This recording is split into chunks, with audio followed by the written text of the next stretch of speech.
नमस्तु नमोस्तु।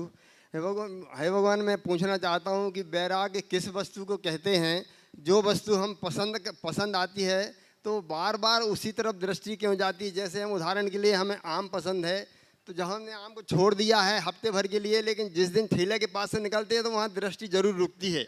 तो उसके लिए एक तो तारतम्यता कैसे मिटाएं? विषय से अपन कहते हैं कि जड़ चेतन की परिणति अपने अपने में होती है, मन वो होती भर है मगर समझ में नहीं आती। खड़े रहें। बहुत अच्छी बात आपने की। सबसे पहला सवाल है वैराग्य किसको कहते हैं? ये बात सही है कि बहुत लोगों का ऐसा अनुभव है कि जिस चीज़ को छोड़ देते हैं बार बार बुद्धि उसी की ओर जाती है।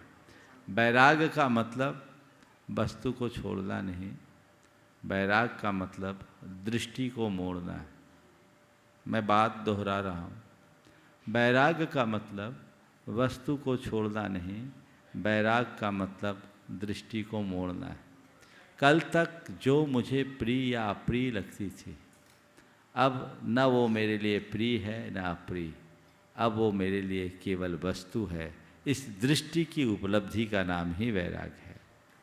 अगर चीज़ों को तुमने छोड़ दिया तो हो सकता है थोड़े दिन के लिए छोड़ा पर तुम्हारी दृष्टि नहीं मुड़ी, तो राग छूटा, द्वेष आ गया, उससे नफरत हो गया, ये भी वैराग्य का स्वरूप नहीं है।